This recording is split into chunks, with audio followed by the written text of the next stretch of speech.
C'était pas ma guerre!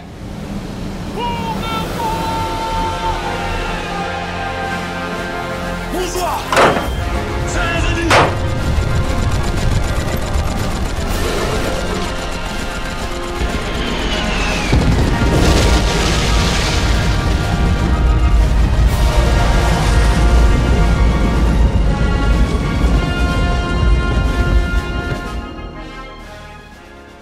Chers amis, chers auditeurs, bonjour ou bonsoir, bienvenue sur les ondes de Radio Lorraine Enragée, la radio du Terre-Terre Lorrain. François-Xavier Consoli, votre serviteur comme d'habitude, et j'ai le très très grand plaisir de vous retrouver pour ce nouvel épisode de Chronique de guerre, Chronique guerrière avec mon camarade et ami Laurent Chang. Salut Laurent. Bonsoir à tous.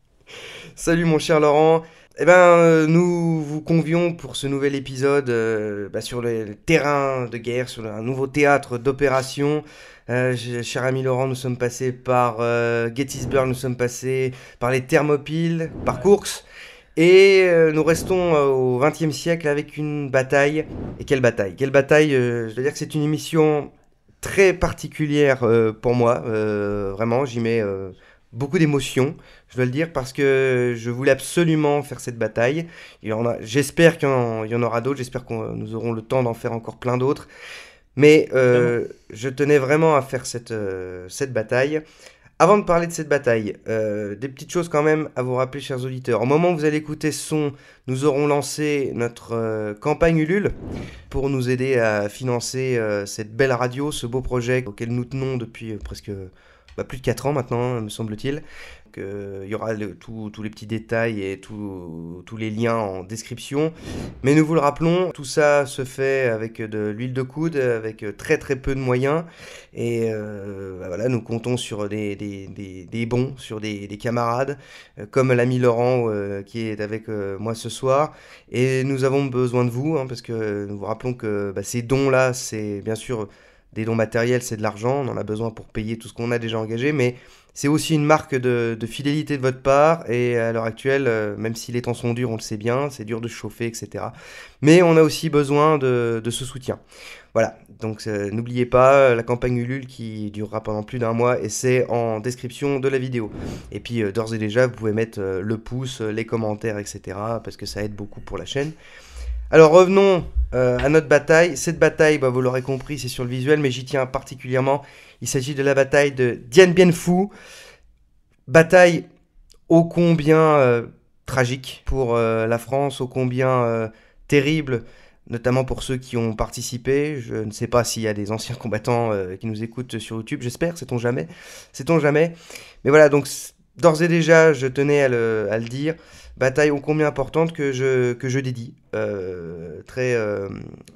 avec beaucoup de tendresse, à mon grand-père qui a failli y rester, qui s'est pris un shrapnel à la tête alors qu'il sautait pour rejoindre ses camarades dans la cuvette, et qui a réussi à s'en sortir in extremis, précisément parce qu'il était blessé à la tête, donc il a pu être évacué. Ça n'a pas été le cas pour beaucoup de ses camarades, donc voilà, je tenais d'ores et déjà à le dire. Bon, alors allons-y, on trêve de bavardage. Qu'est-ce que la bataille de Dien Bien Phu? On va rappeler le contexte, on va faire comme d'habitude, on va faire un petit fil chronologique. Mais il faut, comme tu me l'as rappelé avant qu'on appuie sur on, cher ami Lolo, il faut rappeler le contexte de tout ça, puisque Dien Bien Phu, c'est pendant la fameuse guerre d'Indochine, guerre qui est assez mal connue, je dirais même très méconnue de la part des Français aujourd'hui, puis ça s'éloigne de plus en plus, bien moins connue que la guerre d'Algérie, qui est elle-même déjà assez mal connue aujourd'hui, mais voilà, donc guerre d'Indochine qui est une guerre assez brumeuse, qui est restée dans l'humidité du Tonkin et de l'Annam, si je puis dire. Donc voilà, guerre qui s'est déroulée donc, du 13 mars au 7 mai 1954 et qui vient clore donc cette fameuse guerre d'Indochine qui démarre juste après la Seconde Guerre mondiale en 1945 ou 46. Tu me corrigeras si je me trompe. 45, première négociation. 46, début des hostilités. Mais effectivement, on reviendra un petit peu dessus voilà. Par la suite.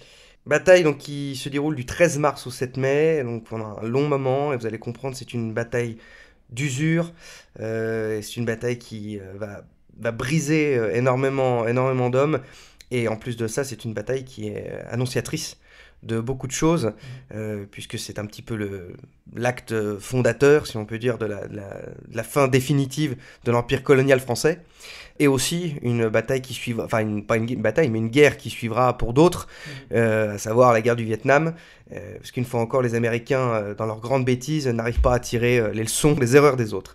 Voilà. Eh ben, cher Laurent, je te laisse la parole. Rappelons le contexte, puisque qu'est-ce que l'Indochine ? Ouais. Oui, parce que lorsque débute cette bataille, les Français sont, il faut le rappeler, présents en Indochine depuis presque un siècle. La conquête de ce qu'on appelait l'Union indochinoise remonte aux années 1858-1887. L'Indochine, elle se compose en fait de 3 colonies, le Tonkin au nord, l'Annam au centre et la Cochinchine au sud. Vous y ajoutez 2 protectorats à l'ouest, le Laos et le Cambodge. Géographiquement, l'Indochine ou l'Union indochinoise, c'est une virgule. C'est une grande virgule au sud de la Chine. Elle fait quand même 700 000 km², trentaine de millions d'habitants. Il faut bien se dire, et ça expliquera aussi en partie pourquoi les Français de la métropole s'en désintéressent, c'est que au sommet de la présence française en Indochine, il n'y aura pas plus de 50 000 Français sur place. Donc c'est incomparable évidemment avec l'Algérie, qui n'est pas une colonie, mais officiellement 4 départements, et qui n'est que de l'autre côté de la Méditerranée.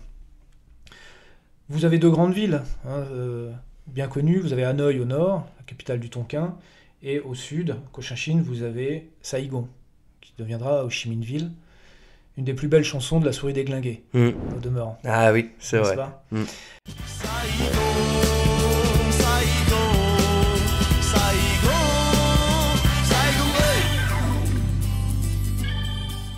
Là où les choses commencent à se corser pour les Français, c'est avec la Deuxième Guerre mondiale. Jusqu'en 1945, l'autorité française va se maintenir, l'autorité vichysoise au demeurant. Mais en mai 1945, tandis qu'en Europe, la France recouvre sa liberté, et surtout est victorieuse, le Japon passe à la vitesse supérieure.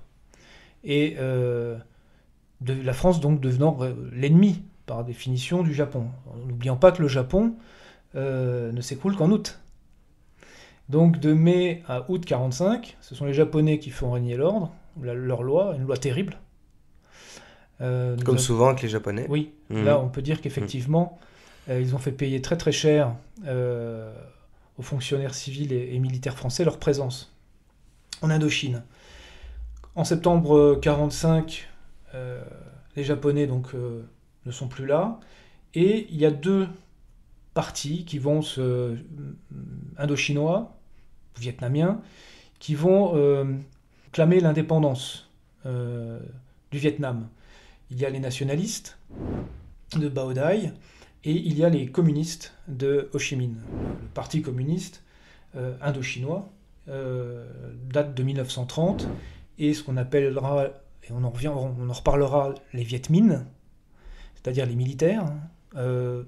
Cette armée régulière, elle arrive en 1941. Souvent on confond Viet Minh, Viet Cong, pour se moquer. Alors pour le dire tout de suite, donc Viet Minh ce sont les soldats réguliers, les Bo Doi ce sont les soldats, Viet Minh c'est l'armée, les Bo Doi ce sont les soldats, Viet Cong c'est un terme qui ne viendra que plus tard, lors de la deuxième guerre du Vietnam. D'accord ? Avec les Américains. Avec les Américains, absolument. On reparlera aussi des Américains parce qu'ils ont failli faire changer, ils auraient pu changer le cours des choses. Exactement. En 1954. On parlera aussi des Anglais. Ah, absolument, voilà. Absolument. Nos chers amis. Nos amis anglais, préciser, voilà. Les Français réagissent donc face à cette levée de nationalisme vietnamien. C'est De Gaulle qui veut reconquérir l'Indochine. Et il négocie avec Bao Dai, qui donc, lui, le nationaliste, un peu le Chiang Kai-shek vietnamien, lui ne veut pas d'une guerre, et donc il va négocier pour la création d'un État vietnamien indépendant au sein de ce qu'on appelle désormais l'Union française, non plus l'Empire français. Ho Chi Minh, son frère ennemi, puisque Bao Dai et Ho Chi Minh ont combattu ensemble les Japonais, mais se détestent autant que Chiang Kai-shek et Mao Tse-tung dans la Chine voisine, Ho Chi Minh n'accepte pas, et c'est lui qui va entamer la guérilla en 1946 contre le CEFEO, c'est-à-dire le corps expéditionnaire français d'Extrême-Orient. C'est Leclerc qui va prendre le commandement en 1946 si je ne me trompe pas, de ce corps expéditionnaire. Il va se tuer dans le désert du Sahara en 1947. Vous allez avoir une succession de chefs. En 1950, la grande figure qui émerge, c'est celle du maréchal Delattre, qui est nommé commandant en chef en Indochine, toute fin 1950, et haut commissaire en Indochine. Il n'y restera qu'un an, puisqu'il va lui-même mourir de maladie peu de temps plus tard. Mais entre-temps, la situation a déjà beaucoup évolué entre 1946 et 1950, et très largement en faveur du Viet Minh. Jusqu'au bout, les Français manifesteront, le haut commandement français en particulier, manifestera un mépris pour le soldat, le combattant et le stratège vietnamien qui n'était vraiment pas mérité. Et qu'on va payer très cher, oui, en plus. Exactement. Un mépris qu'on va payer très cher. L'histoire va effectivement nous le prouver.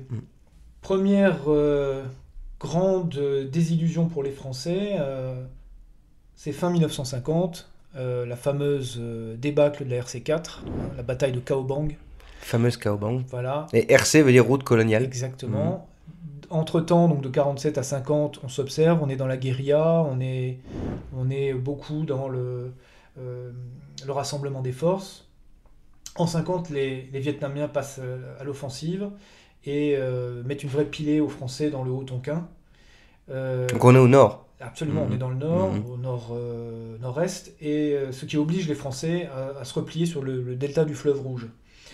Et ce qui permet surtout aux Vietnamiens désormais de couvrir leur route de ravitaillement depuis la Chine. Parce qu'en 1949, donc, Mao Tse-tung prend le pouvoir. Et si les Vietnamiens n'ont pas vaincu les Français grâce si vous voulez, parce qu'il y a eu l'aide chinoise a néanmoins été considérable sur le plan matériel. Les Chinois n'ont pas du tout été des conseillers militaires ou n'ont pas du tout été des officiers commandants, mais les Chinois ont déversé sur le Vietnam, le nord du Vietnam, sur les Viet Minh, des quantités considérables d'armement que les Français ne s'attendaient pas à voir et à subir, surtout donc au moment de la bataille de Dien Bien Phu. On en est là, en 50, les Vietnamiens sont à l'offensive, en réalité poussés par leur avantage et peut-être étant un peu présomptueux, ils vont lancer une série d'offensives qui vont se casser les dents les unes derrière les autres, toujours dans le delta, du côté de Hanoï. Donc ce seront les batailles de Vinh Nguyen, de Mao Kê, de Phat Diem, entre janvier et juin 51. Là, les Vietnamiens vont devoir reculer, et c'est les Français qui vont reprendre l'initiative. Une fois que la situation est établie, la France, pas l'oublier quand même que nous sommes au début des années 50, la France ressort exsangue de la Seconde Guerre mondiale, et comme tu l'as bien rappelé, l'Indochine c'est loin, c'est très très loin, et ça n'a pas beaucoup d'intérêt pour les Français. Et encore, pas pour tous les Français. Il faut rappeler quand même que, ça j'en avais parlé avec 2-3 anciens qui ont participé à la bataille de Bien Bien, mais pas que, et en tout cas qui ont connu l'Indochine. Me semble, tu me corrigeras, mais c'est ce que l'Artegui appelait le mal jaune. Absolument. C'est-à-dire que énormément de Français qui ont eu la chance de connaître cette Indochine, dans les années 10, 20, 30, etc., jusqu'à la fin donc, de l'Indochine, n'en sont jamais revenus. Autrement dit, cet endroit, c'est le bout du monde, mais ça exerce une véritable passion pour les gens qui ont connu cet endroit-là. Et je vous recommande, par exemple, si vous ne l'avez pas vu, ou si vous n'avez pas lu, le bouquin donc de Blondin, Un singe en hiver. Voilà, ou dans l'adaptation de Verneuil, Jean Gabin, qui lui s'enfuit de sa Normandie parce qu'il a besoin d'aventure dans sa jeunesse et se retrouve auprès du Yangtze-Kiang, je crois, donc le fleuve Yangtze-Kiang, explique justement que après avoir vu autant de beauté, il n'en est jamais revenu. Et c'est pour ça que dans le film, évidemment, c'est un vieux, un ex-alcoolique, mais qui justement a certainement noyé ses derniers rêves dans le Yangtze-Kiang. Et voilà, gardez ça à l'esprit, c'est que l'Indochine, ce n'est pas l'Algérie, certes, l'Algérie c'est la France à l'époque, donc ce n'est pas l'Algérie, mais c'est un rêve en fait, l'Indochine, il faut voir ça comme ça. Et ce rêve, une fois qu'on y a goûté, on a beaucoup de mal à en revenir. Et c'est pour ça que c'est quelque chose qui... Il y a quelque chose, on va en parler à propos de la bataille et tout, mais il y a quelque chose qui relève du mythe et qui relève presque du geste chevaleresque en fait par rapport à cette bataille. C'est pour ça que c'est une bataille assez particulière. Mais vas-y, je te laisse reprendre, Laurent. Maintenant que nous sommes donc au début des années 50, les vraies batailles entre guillemets commencent quoi. Oui, c'est-à-dire que tout à fait de l'autre côté de la côte de la mer de Chine orientale, c'est la guerre de Corée qui se termine, 53. C'est le moment que choisit Giap, qui est donc le général en chef de l'armée vietnamienne, pour lui lancer ses troupes sur le Laos.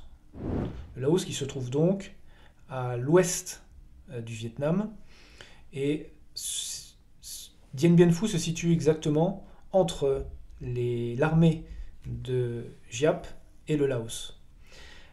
Pourquoi le Laos ? Parce que d'abord Giap veut absorber la guérilla locale et faire main basse sur la production d'opium de la région pour pouvoir se financer.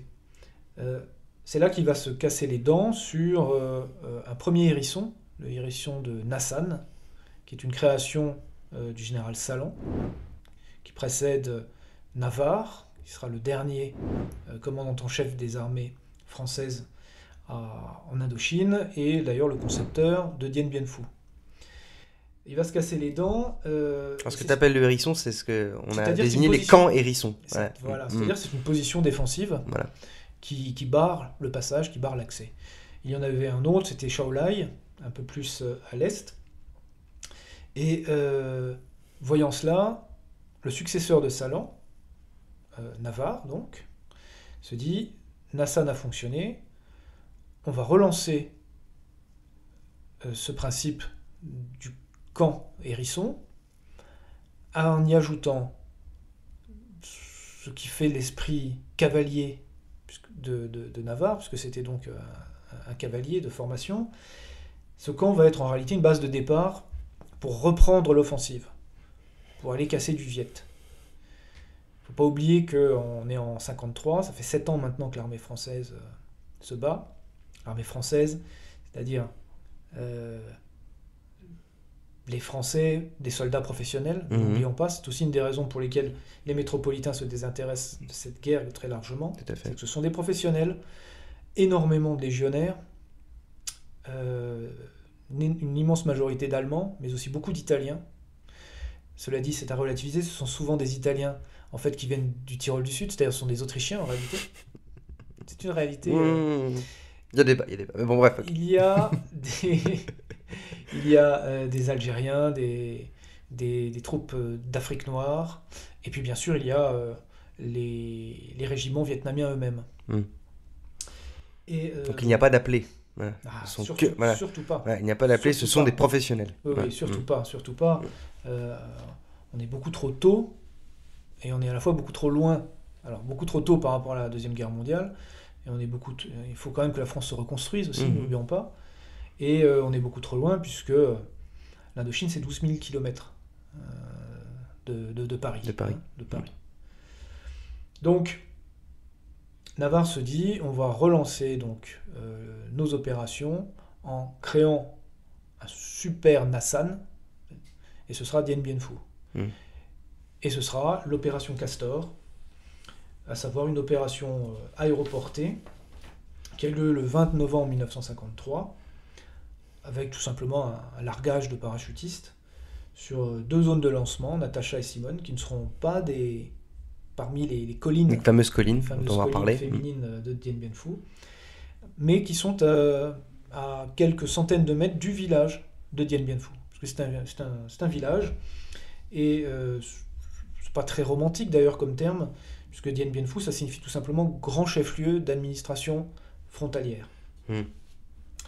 Très vite, les militaires d'ailleurs vont le surnommer autrement, ils vont le surnommer le pot de chambre, C'est dire. eux étant au fond et les Viettes occupant les bords. Pendant plusieurs mois, les Français vont fortifier la zone. Ils vont commettre plusieurs erreurs, mais on y reviendra un peu plus tard. Mais ce qu'ils vont faire, ils vont aménager la zone, ils vont la fortifier, ils vont réaménager aussi, et c'est une des raisons pour lesquelles Dien Bien Phu a été choisi, ils vont réaménager un aérodrome construit par les Japonais pendant la Deuxième Guerre mondiale. Un aérodrome qui restera fameux parce que ce sera C'est à la fois l'artère vitale oui. du camp pendant C'est la voie sacrée du ciel. pendant les 57 jours de la bataille, absolument. Et d'ailleurs, puisque tu parlais du nom, ça je l'avais noté, et je trouvais que c'est comme souvent hein, la grande ironie de l'histoire, comme quoi le bon Dieu ne fait rien au hasard, même si on n'est pas d'accord sur le bon Dieu, Laurent, mais c'est pas grave ça. En langue thaï, la ville se nomme Muang Ten, et Muang désignant donc le lieu, le pays ou la ville, et Ten le ciel. Voilà. Ce qui est quand même voilà, la ville du ciel. Oui. Voilà. Dien Bien Phu en thaï veut dire la ville du ciel. Voilà. C'est beau, c'est plus beau effectivement que le terme trouvé par Navarre pour justifier, ou plus exactement nommer son opération, puisque il l'avait appelé l'opération de création de Dien Bien Phu, groupement opérationnel du Nord-Ouest, ce qui avec les acronymes, ce qui devient GONO. GONO, ouais. C'est qui effectivement, lui... L'armée et ses acronymes.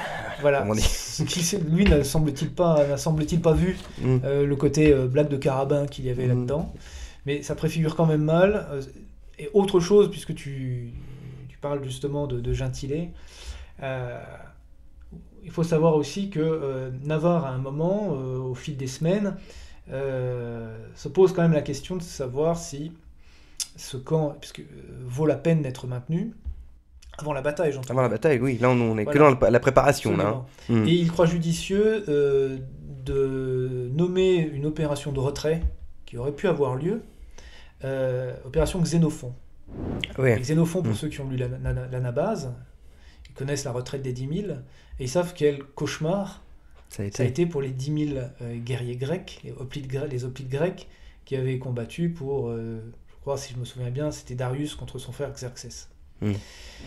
Donc ça préfigure quand même assez mal de ce qui va se passer ensuite. Comme souvent, hein, les signes du ciel. Exact. Mais, puisqu'on parle de ciel, il y a autre chose dont il faut parler. Donc, tu l'as dit, Opération Castor. Donc, grosso modo, la base se met en place. On parachute des hommes, on parachute du matériel. Pas oublier aussi qu'on fait avec des moyens qui sont quand même assez restreints. Hein. On l'a dit, là, on l'a rappelé, la France se reconstruit, etc. Donc c'est une petite ville qui s'organise avec des tranchées, de la tôle, quelques barbelés, de l'armement lourd, mais finalement en assez petite quantité. En tout cas, c'est très congru. Et il y a autre chose qu'il faut noter, c'est qu'il y a à la fois le terrain, là, il faudra qu'on parle du terrain, parce qu'on parle de cuvette. Absolument. Donc on est cerné, pot de chambre, donc on est cerné par les montagnes. Mais il y a autre chose qui a joué un rôle essentiel, c'est que à l'époque, au moment de la bataille, on est en plein dans la mousson. Oui. Et ça, la mousson, pour ceux qui connaissent un petit peu l'Asie du Sud-Est, c'est quelque chose. Oui. Bah, allons-y. Tu parlais de la cuvette, tu parlais du pot de chambre. Oui. À quoi ressemble ce camp Dien Bien Phu? C'est une vallée. C'est une vallée qui mesure à peu près 17 km de longueur, au milieu de laquelle se déroule la Namyun, rivière, et qui fait entre 5 et 9 km de largeur, et qui est donc bordée et même cernée par des crêtes qui peuvent aller jusqu'à 500 mètres de hauteur, autour du camp à moyenne distance. Ce qui permettra, ou ce qui fera croire aux Français, que additionné à l'incapacité, selon les Français, qu'auraient les Vietnamiens, non seulement à mettre en œuvre, mais simplement à disposer d'une artillerie lourde, ce qui mettrait donc à l'abri le camp d'une occupation des bords de la cuvette, du pot de chambre donc de Dien Bien Phu. Donc on reste sur cette logique de camp hérisson, on a une grosse boule avec des pointes, et l'ennemi viendra se fracasser sur les pointes. C'est ça. Et les Français, à la limite, mèneront des opérations, s'infiltreront par là où les Viettes se manifesteront. Tu as donc au milieu de cette vallée le camp de base, le PC, l'aérodrome, la piste, pas vraiment un aérodrome, oui, t'as raison, c'est la piste, oui, c'est un terrain d'aviation, et tout autour tu as à des distances plus ou moins longues, tu as des collines auxquelles les hommes vont donner donc des prénoms de femmes aimées ou de mamans, on ne sait pas trop en fait, il y a beaucoup de choses qui ont été écrites, mais donc tu vas avoir une série de collines retranchées. Castries va appeler des points d'appui. C'est ça, puisque, encore une fois, Castries, donc, qui va commander, à qui Navarre va donner le commandement de cette opération, enfin déjà du camp, et puis ensuite, quand les Viettes arriveront, de la contre-offensive, qui n'aura jamais lieu. Castries est aussi un cavalier. Il connaît Navarre, il a depuis l'entre-deux-guerres. Ils ont fait une partie de leur carrière ensemble, ils s'estiment. Castries a une énorme barrette de décoration sur la poitrine. Il a des états de service tout à fait enviables pendant la Seconde Guerre mondiale. Et donc, c'est aussi un homme d'offensive. En fait, ce n'est pas vraiment l'homme de la situation. C'est un homme de prestige aussi. Alors, c'est sûr que c'est un homme de prestige, c'est aussi un flambeur, Voilà. Enfin, on a dit aussi beaucoup de choses. J'ai lu des choses parfois exagérées. Controversées, oui, c'est-à-dire que ça aurait été aussi Effectivement, il était certainement très imbu de sa personne. Il faut bien se dire que les de Castries, c'est une des plus vieilles et plus grandes familles aristocratiques françaises, qui a donné une palanquée de militaires. De maréchaux, de grands chefs de guerre à la France. Et il en est l'héritier, le dernier héritier. C'est aussi une famille qui a fait de très très bons mariages avec la grande bourgeoisie parisienne. C'est un séducteur, c'est un homme à femme, c'est un homme qui aime vivre, mais qui a tout de même un physique d'ascète. Même s'il a un côté un peu dandy dans sa tenue et dans le rapport qu'il entretient avec ses subordonnés, c'est un homme froid et très maniéré. Mais c'est surtout un homme qui a été choisi par Navarre parce que Navarre lui fait confiance dans une Indochine et dans un commandement qui déjà fourmille de relations qui ressemblent bien finalement à l'atmosphère de la jungle, c'est-à-dire qu'il y a presque plus d'animaux venimeux dans les bureaux des états-majors que sous les palmiers. Et donc une fois encore, l'homme de la troupe peut faire confiance à sa hiérarchie, si je puis dire. Ouais. Et puis les relations aussi avec Paris qui sont mauvaises parce qu'on ne se comprend pas, parce que la 4ème République n'est pas capable de décider. Or, n'oublions jamais que qui établit la stratégie ? C'est bien le corps politique. C'est toujours le politique. Clausewitz ne cesse de nous le répéter sur les 1000 pages que fait de la guerre. Et les parlementaires de la 4ème République ne savent pas, n'arrivent pas à prendre une décision. Parce que, pareil, je t'interromps juste une minute, n'oublions jamais aussi, n'oubliez pas, chers auditeurs, c'est que sous cette fameuse 4ème République, l'instabilité ministérielle est phénoménale. Absolument. C'est-à-dire qu'on change de Premier ministre, à l'époque c'est pas Premier ministre, mais c'est président du Conseil en permanence, tout change tout le temps, donc évidemment pour prendre une décision, comme tu l'as dit, c'est absolument... bref, c'est impossible. C'est le tonneau des Danaïdes, on s'en sort jamais. Bref, c'est l'âge d'or Enfin, c'est l'âge d'or. On retourne quelque part au parlementarisme révolutionnaire qui, ça j'ai développé dans un livre récemment, c'est l'antithèse du politique. Et malheureusement, quand on fait la guerre, faut prendre des décisions. C'est sûr, c'est sûr. Et donc les événements vont s'enchaîner, hein, comme on l'a dit. 25 juillet 53, décision de créer Dien Bien Phu pour casser l'offensive attendue des Viet vers le Laos.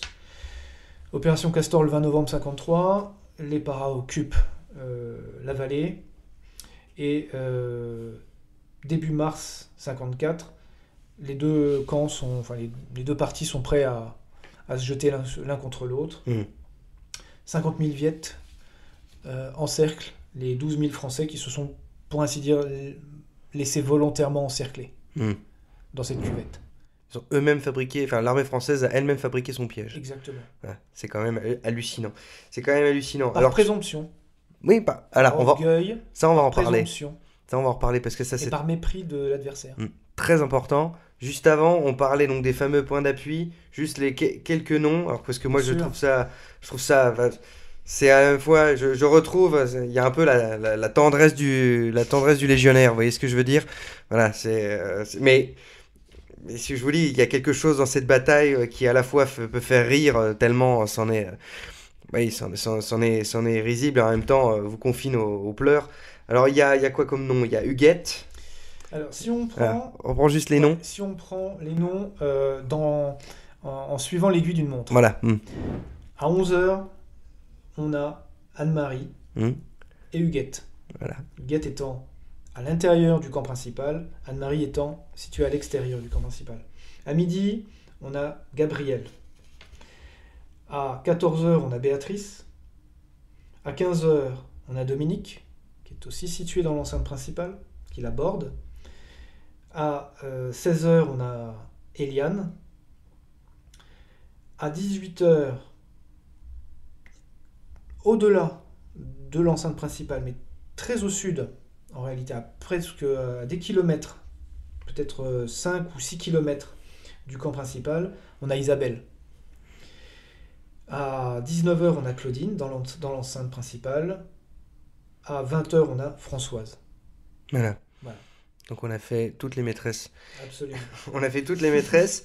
Et donc voilà, là, tu l'as rappelé, les forces en présence, tout ce petit monde est prêt. Mais, avant d'enchaîner sur la bataille en tant que telle, tu parlais de présomption, comme tu l'as rappelé, le commandement français supposait que le petit bridé ne serait pas en mesure de monter des pièces d'artillerie dans les collines. Et comme souvent, malgré les escarmouches et quand même les deux trois batailles, notamment Kaobang dont on parlait juste avant, l'état-major, une fois de plus, pouvait prendre des décisions et tirer les leçons en fait de ce qui avait merdé. Mais une fois encore, non. On a supposé que voilà, le petit bridé avec son bol de riz et sa viande de rat ne pouvait pas faire ça. Mais on va expliquer, évidemment, il y a aussi toute une légende comme quoi le Viet Minh a réussi à faire ça à pied et à vélo. On va voir que cette légende-là doit aussi être un petit peu démystifiée parce que voilà, c'est un petit peu trop facile aussi. Mais ce qu'il faut retenir, et comme souvent, s'il y a des militaires qui nous écoutent, notamment on va dire le troufion de base, je pense qu'il aura compris de quoi on parle. Comme souvent, le commandement n'arrive pas à tirer les bonnes leçons, quoi, pour éviter aux hommes de crever. Donc, allons-y. C'est le début. Donc on est le 13 mars. C'est le début de Dien Bien Phu, ça commence. C'est ça. On va quand même rappeler juste avant, si tu veux bien, même si c'est peut-être un peu fastidieux, les chiffres en présence. Oui, vas-y. Parce que ça a son importance. Côté français, on a 12 bataillons. On a 12 000 soldats franco-vietnamiens, dont 3 000 légionnaires, les plus connus étant donc ceux du 13e DBLE, le 2e, 3e REI, le 1er BEP, qui va devenir le 1er REP pendant la guerre d'Algérie. On a le 6e BPC de Bijar, on a le 8e BPC, 1er RCP. On a 24 pièces de 105 mm et 4,255, ce qui est très peu. Mm. Si on se souvient de l'énumération qu'on a fait des différentes collines à couvrir, et quand même de La surface grandeur du pot de théâtre chambre. d'opération. 3 compagnies de mortiers de 120 et un escadron de chars légers. Parce que, malgré tout, on pensait compter sur la mobilité des chars pour se relancer une fois le Viet fixé et pour contre-attaquer. Ce qui, avec le recul, nous paraît assez fou quand on voit la densité de la végétation. Dien Bien Phu, c'est 300 km donc à l'est de Hanoï. Ce n'est que de la jungle et de la montagne. En face, Giap, lui, il a concentré entre 37 000 et 50 000 hommes. Les 304e, 308e, 312e, 316e division, plus la 351e division lourde. À la fin des combats, il restera un Français contre 6 Vietnamiens. Ouais.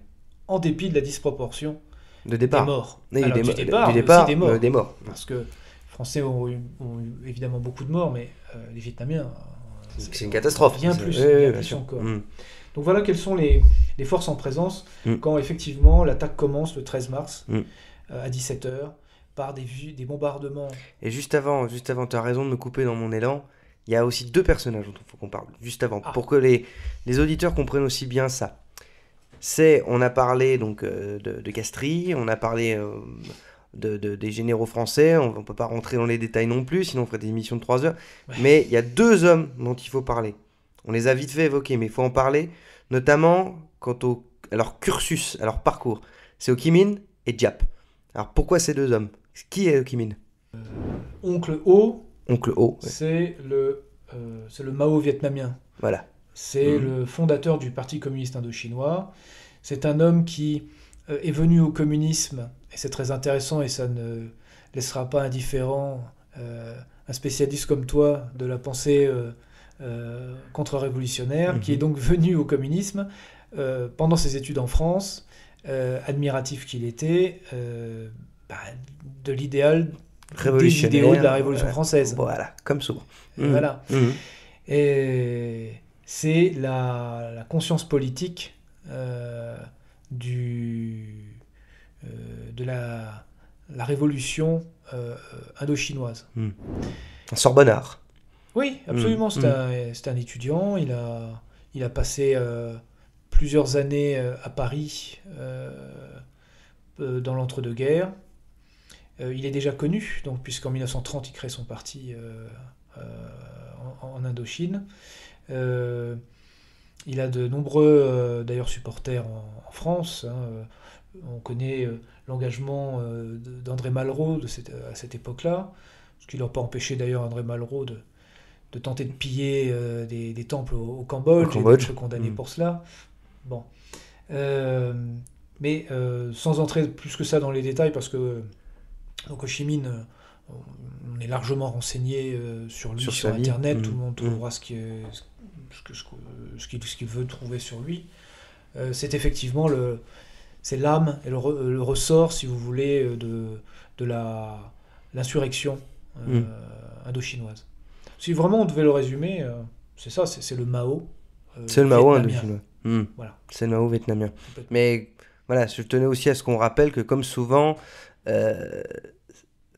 on peut défendre l'Occident, même si c'est un terme qui pour moi est un petit peu bâtard et sur lequel on peut tout dire et rien dire surtout, mais toujours rappeler que le poison, en fait, c'est l'Occident qui l'a disséminé, qui l'a inoculé dans ceux qui vont se livrer à une bataille farouche contre l'Occident.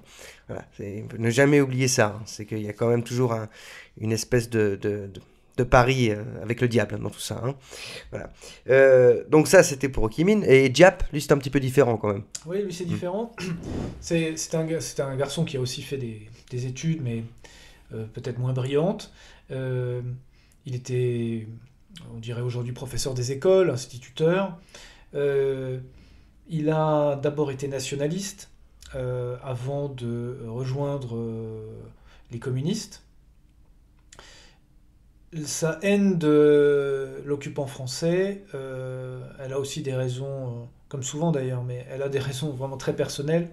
C'est que sa femme qui partageait son idéal a été emprisonnée et est morte en prison, dans les geôles françaises. Est morte dans les geôles françaises, après semble-t-il avoir subi des sévices.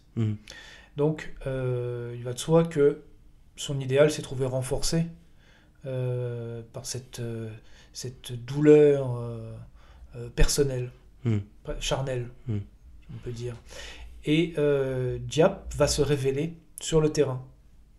C'est un personnage aussi tout à fait fascinant qui est lui aussi admirateur des idées de la Révolution française, mais c'est aussi un grand lecteur qui, sur le tas, va, profitant là aussi de l'éducation qu'il a reçue dans les écoles françaises, s'adonner à la lecture des grands stratèges. Et ce n'est certainement pas Napoléon ou Clausewitz qui lui ont permis, enfin leurs leçons, qui lui ont permis de vaincre les Français, et par la suite les Américains, n'oublions pas. N'oublions pas. C'est un immense chef de guerre. Mais il va ruminer, il va mûrir tout ça, et il va... un peu, d'ailleurs, c'est pareil, c'est un peu comme Mao, Xu Enlai et tous ces grands leaders chinois de la longue marche. Il va apprendre sur le tas et il va faire des erreurs, il va trébucher, il va se relever, il va bénéficier aussi pour ce faire de la confiance de Ho Chi Minh et de... Quand même, on dit que ce sont des fourmis, mais de l'extraordinaire autodiscipline et discipline tout court. Il est vrai aussi favorisé par l'omniprésence des commissaires politiques, mais il n'empêche par le dévouement extrême des Vietnamiens, de son armée, mais aussi de ses coulis et de tous les villages traversés. Qui ont aidé probablement aussi, on peut toujours en discuter pour certains, dans certains cas forcés, mais certainement pas la majorité. Donc Giap, c'est le bras armé de Ho Chi Minh. Et ben, en parlant de bras armés, allons-y. Donc l'attaque, on l'a dit, débute le 13 mars vers 17h15, parce que c'est assez bien renseigné tout ça. Et c'est le début donc, de Dien Bien Phu, avec une intense pluie d'obus qui s'abat sur le fameux hérisson, et qui va surprendre les militaires qui sont là. Complètement, parce que les Français ont beau, pendant des mois et des mois, additionner les observations aériennes, les missions de reconnaissance. Ils n'arrivent jamais à aller très loin. Et surtout, ils ne voient pas que les Vietnamiens ont réussi à enterrer sous des bunkers de pierre et de terre leur artillerie. Ce qui, ajouté au tapis des arbres, les rend totalement invisibles. Et quand l'attaque va commencer et que les bouches à feu vietnamiens vont se révéler par la flamme qui sort des canons, eh bien les Français seront néanmoins impuissants, parce que cette flamme est d'abord très fugace et les Français n'ont pas assez de pièces, et que les pièces françaises vont très rapidement être submergées et détruites sous le nombre. Les Français n'imaginaient pas que les Vietnamiens pourraient accumuler des pièces d'artillerie lourde, de DCA aussi, n'oublions pas. C'est-à-dire que l'aviation française a payé aussi un très très lourd tribut à cette bataille. Mais ils n'imaginaient pas non plus qu'ils étaient capables d'accumuler autant de munitions. Et de se montrer d'ailleurs de très bons artilleurs. Donc voilà comment ça commence, le 17 mars. Donc ce qui est terrible, c'est qu'en fait le renseignement sait que ça va avoir lieu. 13 mars, voilà. Sait que la bataille va se dérouler, mais comme souvent, en fait, on a un bout de l'information. C'est-à-dire qu'on sait que ça va se passer là, on sait que l'ennemi est là, mais on ne sait pas avec quoi il est armé, et on ne sait pas de quelle façon il va nous tomber dessus. C'est ça. Et voilà, donc l'armée est totalement prise au dépourvu. Mais J'avais noté quelques petites choses. C'est-à-dire que l'intensité du feu est telle que beaucoup d'ailleurs d'officiers vont également mourir hein, sous ce feu. J'avais noté que le lieutenant-colonel Gaucher, hein, donc mhm, chef de corps de la 13e DBLE, va être tué lui directement dans son abri, hein, oui, sous le feu de l'artillerie. Donc évidemment, lorsque je prends cet exemple-là, mais il y en a d'autres, lorsque un homme de troupe voit son officier se faire exploser, immédiatement, il y a un doute qui s'installe. c'est C'est-à-dire certain. que très vite, voilà, on ne sait pas trop ce qui se passe, c'est confus, et on se rend compte que le feu ennemi est une telle importance que... C'est certain, et encore, mais malgré tout, euh, encore une fois, la tension était devenue telle au fil des semaines que les Français, finalement, appelaient de leur vœu le déclenchement de cette offensive. Hmm. Mais pendant les 6 mois de leur préparation, il faut bien reconnaître aussi que les Français ont franchement manqué euh, d'application. Parce que, et encore une fois, parce que leur présomption, et surtout leur mépris des Viettes, Hmm. euh, a fait qu'ils n'ont pas pris les mesures nécessaires. Ils n'ont pas suffisamment renforcé leurs abris. Ils n'ont pas suffisamment... pouvaient pas nécessairement bétonner, on est d'accord, les points d'appui, les collines, mais ils auraient pu davantage les remblayer. Hmm. Les Français ont été... les Français n'ont pas été pris de court, ils n'ont pas été pris par surprise. Les Français ont été surpris de voir que les Vietnamiens étaient beaucoup plus puissants qu'ils l'avaient pensé, mais ils n'ont certainement pas été, si tu veux, pris de court. Hmm. Donc pendant le 13, cette journée du 13 et la journée suivante, le 14 mars, feu nourri de l'ennemi. Donc Béatrice, donc premier point d'appui, fortement attaqué. Oui. Gabriel également. Bon, ça surprend les soldats français, ça surprend le commandement, mais va y avoir une petite période d'accalmie à partir du 15. Pendant à peu près, enfin voilà, pendant à peu près 15 jours. Voilà, c'était à peu près ce que j'avais noté. Mais Oui, bon, accalmie toute relative, on est d'accord. oui, Ouais. voilà, c'est ça, c'était Mm. la calmie est relative. Euh, Béatrice tombe la première au bout d'une journée de combat, le 14. Gabriel la suit le surlendemain. Le 17 mars, donc au quatrième jour de la bataille, c'est Anne-Marie qui succombe. Donc jusqu'ici, les combats avaient lieu donc au, au nord-est, et Anne-Marie, c'est le nord-ouest. Mm. Donc là, les Français vraiment sont pris déjà sous deux feux, et Anne-Marie tombe au prix de milliers de Mm. morts vietnamiens. Mm. Les témoins français diront que les Vietnamiens se jetaient par vagues entières, à tel point que finissaient par se former des remblais de corps humains D'accord. qui créaient littéralement des protections supplémentaires pour les soldats français, Mm. qui pouvaient presque s'accouder dessus pour tirer. On regarde pas la dépense, hein. On envoie, Non, on envoie, on envoie. là c'est sûr. Mm. Là c'est sûr que... donc effectivement, Giap se donne le temps aussi de comme on doit le faire, il se donne le temps, il s'offre des pauses avant de repartir. Mm. Il sait que le temps joue pour lui dans cette histoire. Effectivement, Le temps à la fois la montre, oui. mais aussi le ciel. C'est une guerre d'attrition, bien sûr, parce que Mm. la météo aussi joue en sa faveur. Mm. C'est une guerre d'attrition, comme tu l'as dit, une guerre d'usure, une guerre d'attrition, Mm. parce qu'il s'agit aussi de tuer l'ennemi, hein, d'accord, dans en plus grand nombre possible. Du 17 au 30, c'est Dominique et Eliane, c'est-à-dire là l'est du camp, Mm. qui est sous le feu des Viettes. Mais et c'est intéressant quand on dit effectivement il y a une accalmie. En réalité, les combats ne cessent jamais. Et surtout, entre deux combats, en particulier la nuit, qu'est-ce que font les Viettes? Ben, ils creusent.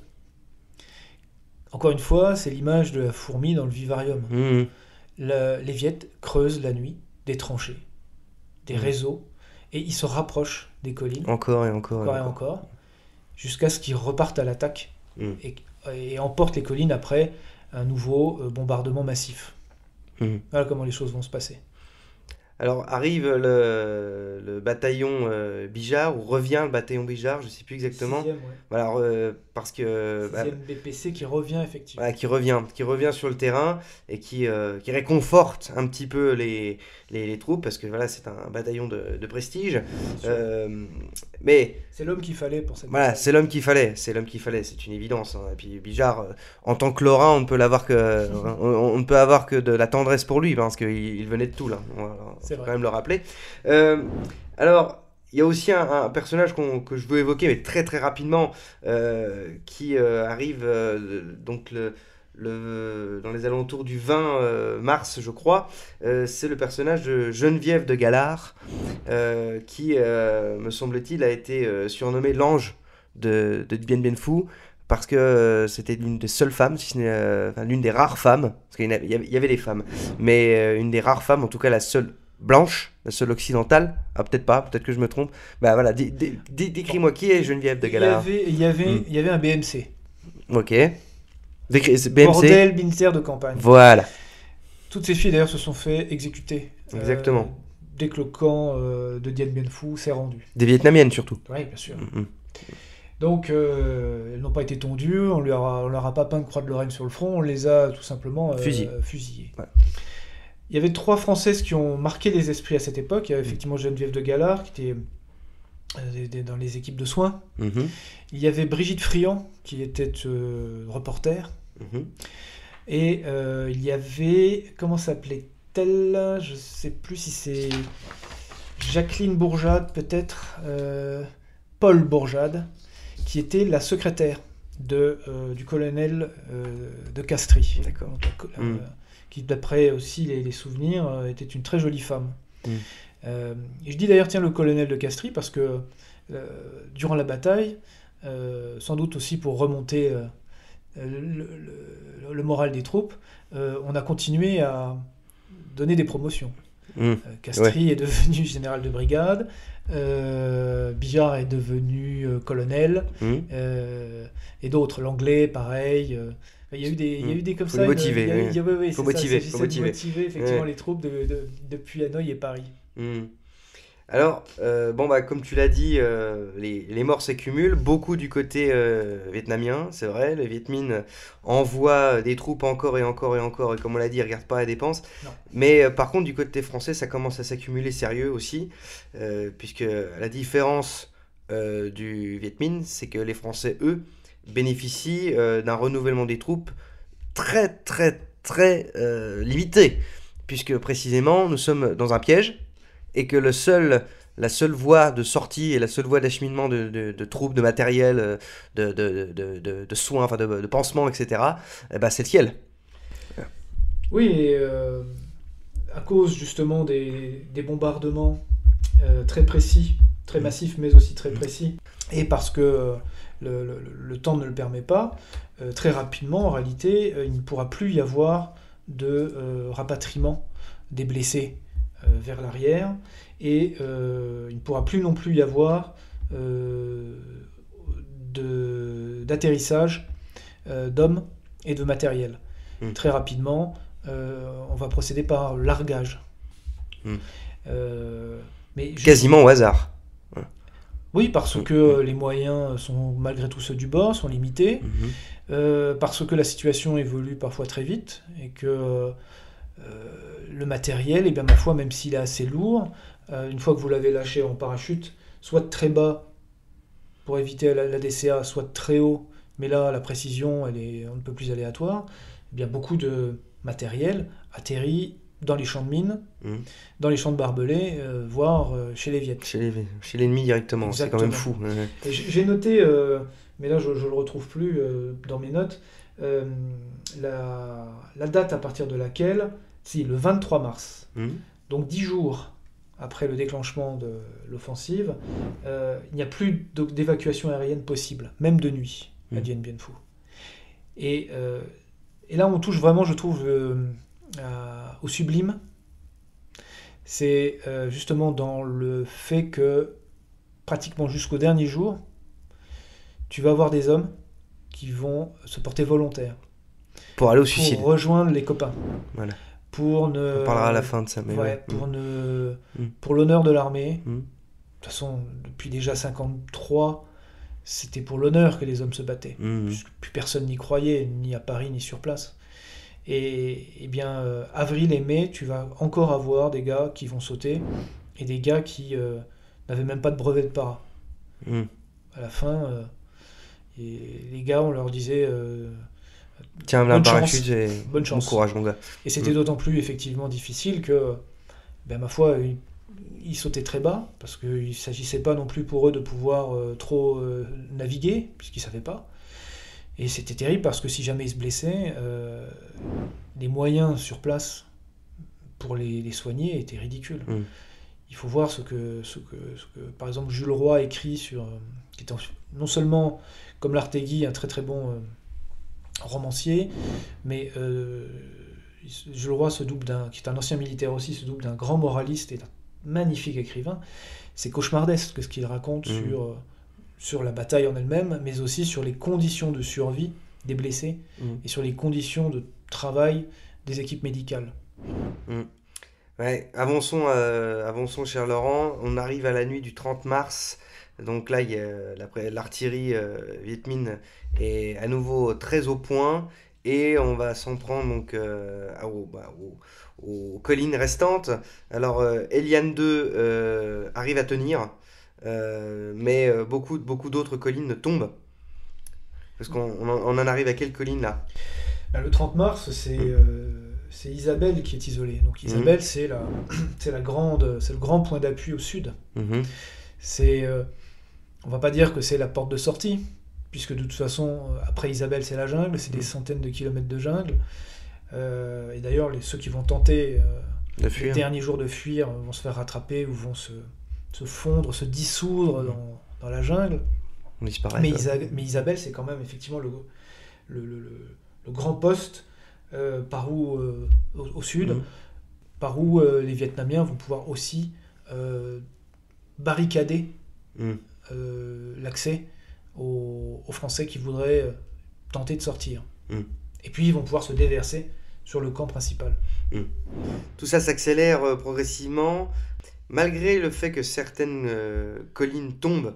Le 31 mars, le commandant français décide de lancer quand même une contre-attaque. Oui. Mhm. Oui, il y aura des contre-attaques, il y aura des gestes d'héroïsme qui, là aussi, quand on est un tout petit peu romantique, vous font Faut monter les larmes. monter les larmes aux yeux, effectivement, quand vous avez les légionnaires, les pionniers qui sont torse nus, qui faut les voir avec leurs grandes barbes Mhm. et qui se jettent à l'assaut des Viettes pas en chantant, en gueulant la Marseillaise. Gueulant la Marseillaise.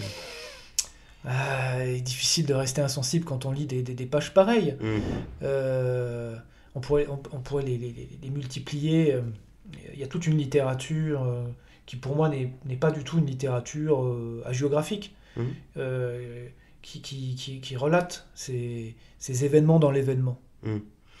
Et donc, là j'avais noté que le 6e BPC arrive à reprendre Eliane 1, qui était pourtant tombé.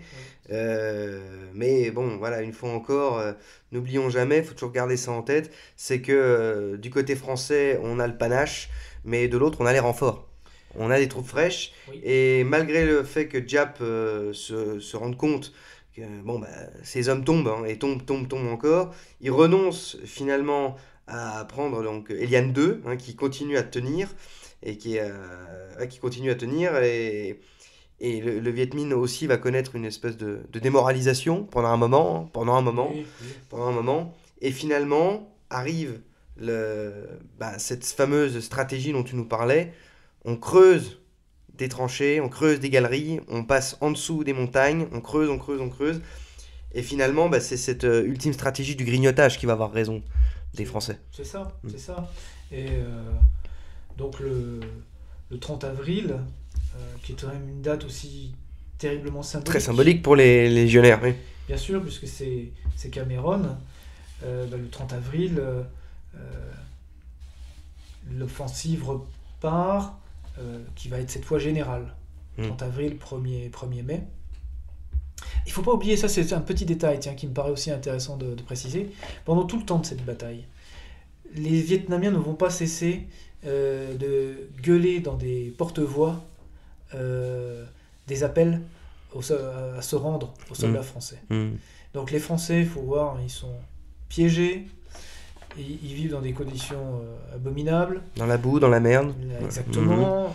Il faut voir que les... Il y a un côté très Première Guerre mondiale, il y a un côté très... Oui, c'est très Verdun. Hein. Il y a deux batailles, on reviendra dessus, mais il y a deux batailles qui véritablement rappellent Dien Bien Phu, auquel Dien Bien Phu fait écho, c'est Verdun et c'est Stalingrad. Quelle bataille. Quelle bataille. Dien Bien Phu, c'est ça, c'est la terre qui est mâchée et remâchée par les obus, et quand je dis la terre, c'est la terre et les cadavres. Donc et tout cela sur une terre effectivement qui, dès qu'un peu d'eau tombe, se transforme en boue épaisse, gluante. La chaleur, ou au contraire des fois des moments de froid intense. Les animaux, les mouches, pas les moustiques, tous les témoins diront, étonnamment les moustiques s'étaient tous sauvés, mais les mouches de toutes les couleurs effectivement, qui pondent dans les plaies, qui se repaissent des cadavres. Les mouches du Vietnam, hein, c'est... Oui, c'est ça, c'est-à-dire... Grosses comme un point, quoi. Je sais pas si elles sont grosses comme un point, donc toute la vermine, si tu veux, qui peut grouiller dans un tel décor, quoi. 1er mai, effectivement, là c'est le déclenchement de l'offensive générale, et 3 mai, les attaques redoublent contre Claudine et Huguette. Les légionnaires chargent, réussissent à repousser tant bien que mal les Viettes, mais le 6 mai, Claudine tombe. Claudine, c'est le sud-est, c'est un peu le ouest, pardon, c'est un peu le ventre mou.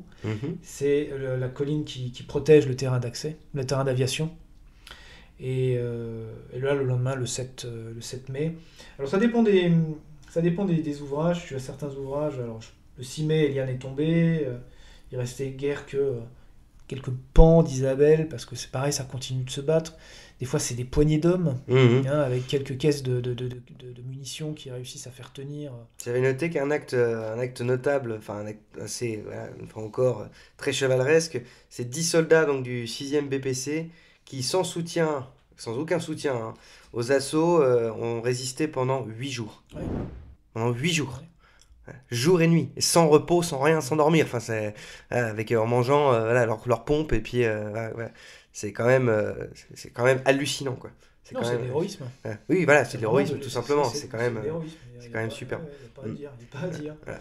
Et il y a un petit point aussi dont il faut qu'on parle, c'est l'aviation, puisque, on l'a dit, il y a cette fameuse piste, c'est pas un aérodrome, c'est juste une piste, qui n'est plus accessible. Les avions, quand même, sont envoyés de Hanoï. Il y a un petit kilométrage à faire, parce qu'on a dit, c'est à 300 km, donc de Hanoï. Le terrain, donc il y a beaucoup d'avions américains bien sûr, des Douglas A-26, des chasseurs des Dakota FF8, voilà, des Dakota, etc. Et on balance aussi du napalm, voilà, le fameux napalm. Voilà. Mais est-ce que on balance, mais ça changera rien? On voit bien. Voilà, ça changera rien. Ça ne suffit pas. De la même manière que napalm et agent orange n'auront pas suffi. Aux Américains dans la deuxième guerre du Vietnam. Effectivement, on balance du napalm, mais d'abord on ne sait pas forcément très bien où le balancer. Le problème, c'est que le balancer en essayant de ne pas toucher ses propres hommes, c'est difficile. Et puis l'accès est de plus en plus difficile aussi à l'aviation, tout simplement.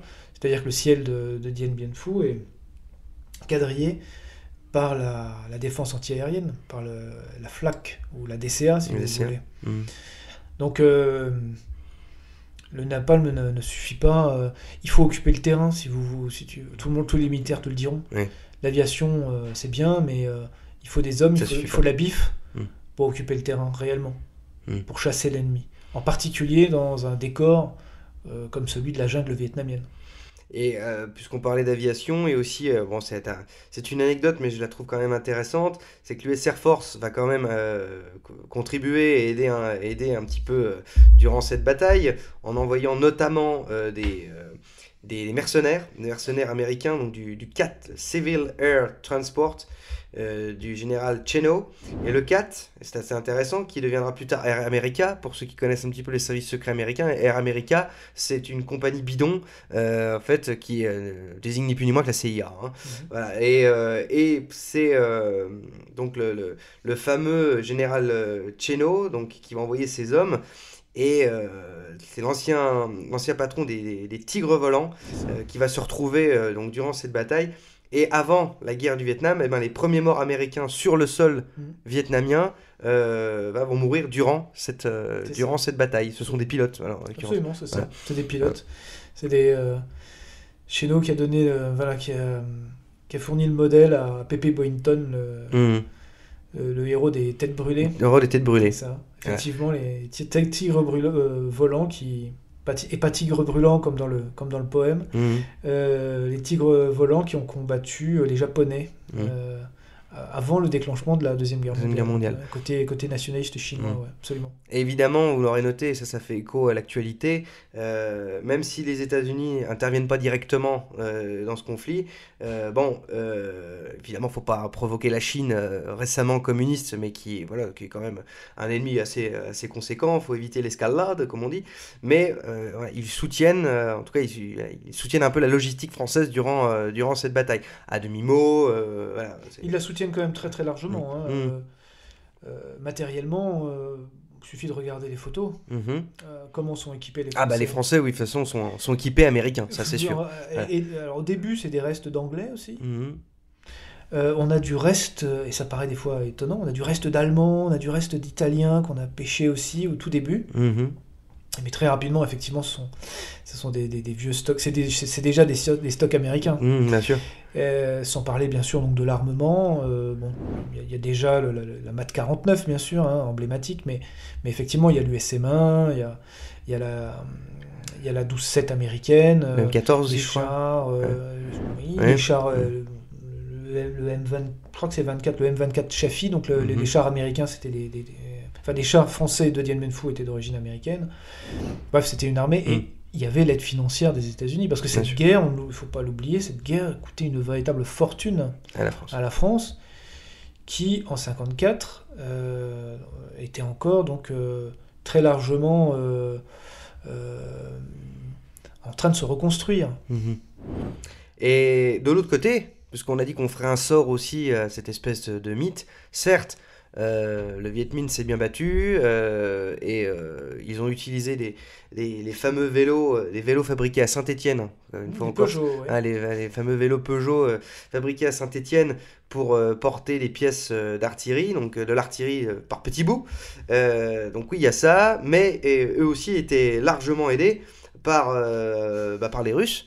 Avec des camions Molotova, je crois. Des fameux camions Molotova et aussi les Katyusha, donc les lance-roquettes. C'est vrai que c'est aussi une surprise pour les Français quand les Vietnamiens lancent leur première salve d'orgues de Staline, donc de Katyusha, parce que ce sont des armes terriblement efficaces. C'est des lance-roquettes, des lance-fusées, qui font un bruit strident, enfin sifflant et assourdissant, et qui sont surtout terriblement efficaces, comme les Allemands eux-mêmes en ont fait l'expérience pendant la Deuxième Guerre mondiale sur le front de l'Est.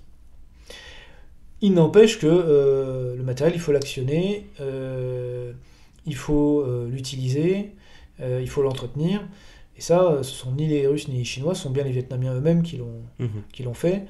Quand on voit effectivement un vélo... parce que les Français réfléchissaient aussi en termes statistiques, en ingénieurs de la guerre, ils disaient un homme, ça ne peut pas porter plus de 30 kg sur tant de kilomètres. Sauf que les Vietnamiens, ils avaient fait aussi leurs propres calculs, et ils s'étaient rendu compte qu'un petit vélo Peugeot, correctement équipé, arrimé, on pouvait déplacer jusqu'à 300 kg de matériel ou de victuailles. Et donc vous multipliez ça par des milliers et des milliers de vélos, et ben vous arrivez effectivement à ce que les Vietnamiens euh, mettent en place toutes les conditions d'une véritable offensive d'une armée régulière contre une autre armée Contre une armée. régulière. Et à Ce part... que les Français ne les croyaient pas capables. Voilà, Ce dont les Français ne croyaient pas voilà. capables. Une fois encore, bah oui, péché par orgueil. Et bon, arrive la fin, hein, faut quand même qu'on y arrive. L'assaut final est donné le 1er mai, 1er mai au soir, avec pareil, une extrême cadence d'artillerie qui va encore et encore faire pleuvoir le feu sur les Français qui restent. Et donc, j'avais noté, donc les divisions 312 et 316 attaquent le camp de Dien Bien Phu. Et là, donc, progressivement, Eliane 1, Dominique 3 et Huguette 5 tombent les unes après les autres. C'est ça. Mm.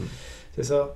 Il reste encore quelques pans d'Eliane et d'Isabelle quand les Français, à 17h, déclarent le cessez-le-feu. Mm. Alors il y a toute une interrogation sur est-ce que, oui ou non, les Français ont levé le drapeau blanc. Le fameux drapeau blanc. Ouais. Voilà. J'ai vu que certains disent non, d'autres disent Exact. ouais, bon, on n'est pas sûr. Absolument. Ouais. D'après Jules Leroy, c'est Castries lui-même qui l'a levé et qui, assez rapidement, l'a amené, Mm. se rendant compte de son erreur. Mm. Il voulait épargner les derniers, enfin pas les derniers parce qu'il y a eu quand même beaucoup de prisonniers, en tout cas au début.